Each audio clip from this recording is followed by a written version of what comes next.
Hello, welcome to the Price Academy bite-sized history videos. This video is introducing Dido Elizabeth Belle.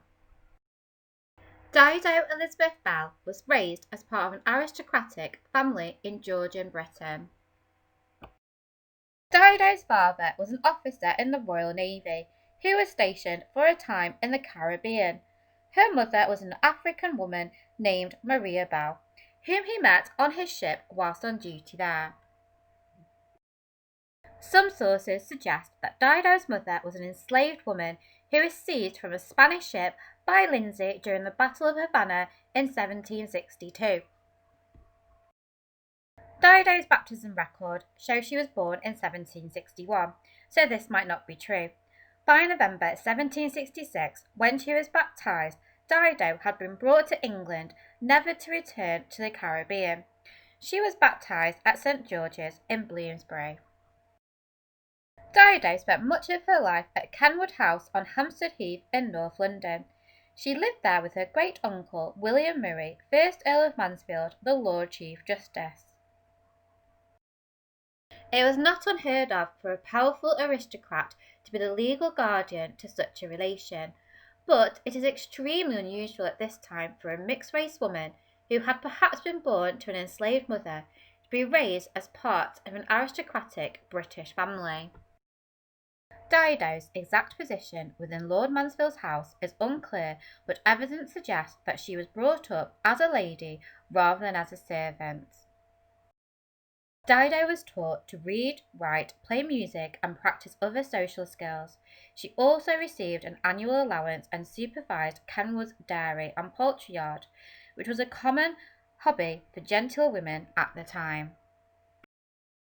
The only known portrait of Dido Belle shows her standing beside her cousin, Lady Elizabeth Murray, on the terrace at Kenwood. Lord Mansfield commissioned it himself. Elizabeth was also brought up in the care of Lord Mansfield after her mother's death. The portrait of the two women is highly unusual in 18th century British art, for showing a black woman as the near equal of her white companion rather than as a servant or a slave. Dido's aristocratic upbringing is apparent in her expensive silk gown and pearl necklace. The turban on her head and the fruit she carries suggest she was still considered different according to art historians. Dido lived at a time when the transatlantic slave trade was at its height, but public opinion about the practice was changing. 1756 to 1788, Dido's great-uncle, Lord Mansfield, was Lord Chief Justice, the most powerful judge in England.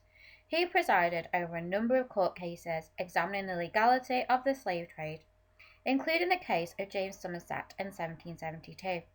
He ruled that slavers could not forcibly send any slaves in England out of the country. Mansfield, in his will of 1782, made sure to protect his niece's rights, clearly stating Dido was a free woman, as it would not be another 35 years till the transatlantic slave trade was abolished, and another further 26 years before the Slavery Abolition Act. When Lord Mansfield died in 1793, he left Dido an annuity of at least £100 and a lump sum of £500, which was much smaller than her cousin Elizabeth. Later that year, Dido married a steward named John Devanere, and they went on to have 3 sons. Dido died in 1804, aged 43, and is buried at St George's Church.